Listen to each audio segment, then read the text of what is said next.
আসসালামু আলাইকুম। আপনারা সবাই কেমন আছেন? আলহামদুলিল্লাহ আগে থেকে আমি অনেকটাই ভালো আছি। আমি অসুস্থ হওয়ার পরে আমার কিছু ভালোবাসার মানুষরা ফোন দিয়ে মেসেজ করে আমার অনেক খোঁজ খবর নিয়েছে।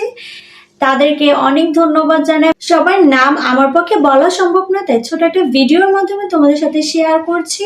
আমার ভালোবাসার মানুষের দোয়াতে আজকে আমি কিন্তু তাড়াতাড়ি সুস্থ হয়ে গিয়েছি। ইদানিং আলহামদুলিল্লাহ আমার পেজের একটু ভালো ভিউ হচ্ছে, তাই কিছু কাল নাগিনী নজর পড়েছে আমার পেজের উপরে, তাই আমার পেজে তেমন একটা ভিউ হচ্ছে না। আর আমারও কিন্তু এরকম অবস্থা। তো তোমরা একটু টিপস দাও কিভাবে এসব কাল নাগিনী থেকে আমি বাঁচতে পারি আর কিভাবে আমি সুস্থ থাকতে পারি, কারণ কাল নাগিনীর নজর কিন্তু অনেক ভয়ানক।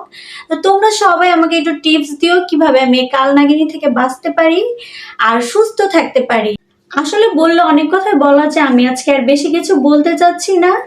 এই কালনাগিনীদের কারণে আমার অবস্থা যে কতটুকু খারাপ হয়েছে অবশ্যই কিন্তু আমি অন্য একটা ভিডিওতে তোমাদের সাথে শেয়ার করব। আর অবশ্যই কিন্তু তোমরা কমেন্ট সেকশনে আমাকে পরামর্শ দিয়ে যাবে কালনাগিনীদের নজর থেকে আমি বাঁচতে পারি। সবাই ভালো থাকবা, সুস্থ থাকবা, আমার জন্য অনেক দোয়া করবা। অবশ্যই কিন্তু আমাকে সাপোর্ট করতে ভুলবে না। আল্লাহ হাফেজ, বাই বাই।